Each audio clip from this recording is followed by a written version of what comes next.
sometimes things in life choose you, Right. and you don't choose them.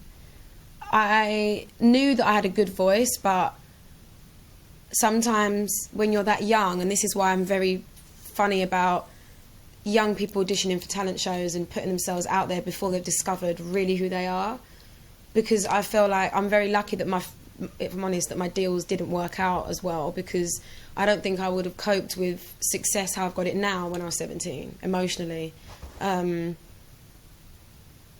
Yeah, I think that being in the girl group definitely enlightened something in my mind, that I knew I wasn't a girl group kind of girl, but I didn't know what I was.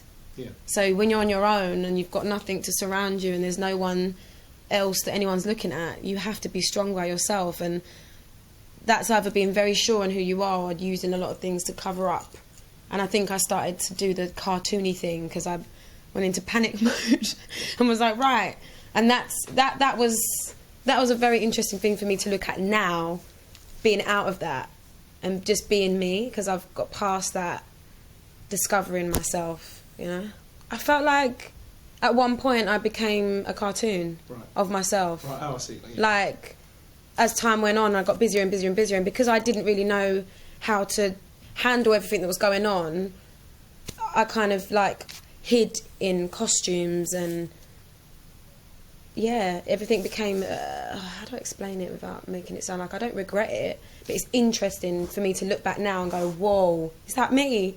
You can't even see my face. Yeah. You can't see me. And that's why with the new album, like if you put it next to the old album, it's like who you are and alive. It's like who you are. I was so like, I know who I am, and I didn't know who I was, like in the good way. Like it's that striving to try and find yourself and being okay with the weirdness and the unsureties and the insecurities, and that everything had a happy ending. Whereas with Alive, like I have no makeup on, I've got no hair, it's just me, and I'm very raw and stripped back, and I'm not hiding anymore because I know who I am.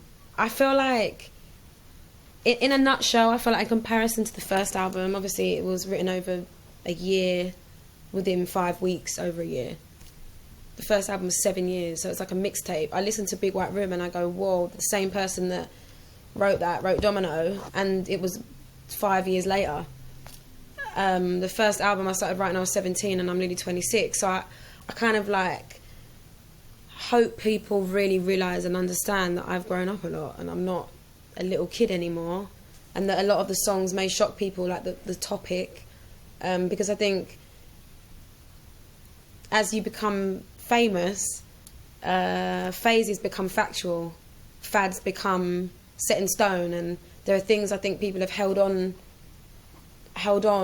to about me that don't exist anymore, because people change and grow up and learn that things that they thought they wanted, they don't. Sorry, keep touching the mic. They don't.